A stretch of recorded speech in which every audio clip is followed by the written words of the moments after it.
সাহিত্যের পথে আমি ও তুমি এর আসরে আজ আমি ত্রিপাঠী স্যার আপনাদের নিয়ে যাচ্ছি কলকাতার সাহিত্যিক সৌন্দর্যের অন্দরমহলে। কলকাতা, কল্লোলিনী কলকাতা, কলকাতা কল্লোলিনী, কল্লোল ধ্বনিতে মুখর নগরী। একে কেউ ডেকেছেন সিটি অফ জয়, কেউ আবার second city of the British empire, কিন্তু আমাদের কাছে সে কেবলই বাংলা সাহিত্যের প্রাণকেন্দ্র। কলকাতা শহরকে রবীন্দ্রনাথ ঠাকুর তাঁর কবিতায় লিখেছেন, আমার এই নগরী প্রিয়, প্রিয় এর পথ চলাচল। তার গানেই কলকাতার রোদ, বৃষ্টি, মেঘ, ঝড় আর মানুষের ভিড় যেন একসঙ্গে মিশে আছে।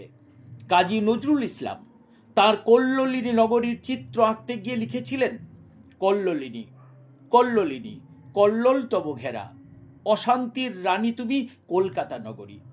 এই এক কল্লোল, এই এক বাস্তবতা, এই এক ঝড়ো নগর সম্পদ স্পন্দন। শরৎচন্দ্র চট্টোপাধ্যায় এই শহরে বসেই লিখেছিলেন শ্রীকান্ত, পথের দাবি, যেখানে শহরের অস্থিরতা আর স্বপ্ন একই সঙ্গে ধরা পড়েছে।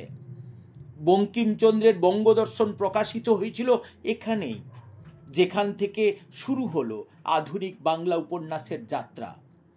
কল্লোল যুগের কবিরা প্রেমেন্দ্র মিত্র, বিষ্ণু দে, সুধীন্দ্রনাথ দত্ত কল্লোলিনী কলকাতার ব্যস্ত রাস্তায় ট্রামের ঝনঝন শব্দে ইউরোপীয় সভ্যতার টানাপোড়েন খুঁজে পেয়েছিলেন নতুন কাব্যের ভাষা। সুকান্ত ভট্টাচার্য স্বপ্ন দেখেছিলেন এই শহরের শ্রমজীবী মানুষের মুক্তির। তার কবিতার শপথ, এবারের সংগ্রাম আমার মুক্তির সংগ্রাম, স্বাধীনতার সংগ্রাম। আবার জীবনানন্দ দাশের চোখে কলকাতা এক বিষণ্ণ নগরী, কলকাতার রাত কালো অন্ধকার, আলো জ্বলে গেলেও নিভে যায় আবার। এক শহর অথচ কত রং, কখনো বিদ্রোহ, কখনো স্বপ্ন, কখনো শিল্প সাহিত্যের উন্মাদনা। তাই আজও বলতে ইচ্ছে করে, কলকাতা তুমি আমার কল্লোলিনী, তুমি সাহিত্যের মন্দির, কবিতার জন্মভূমি, আর তুমি সেই শহর যেখানে প্রতিটি মোড়ে লুকিয়ে আছে একটি কবিতা।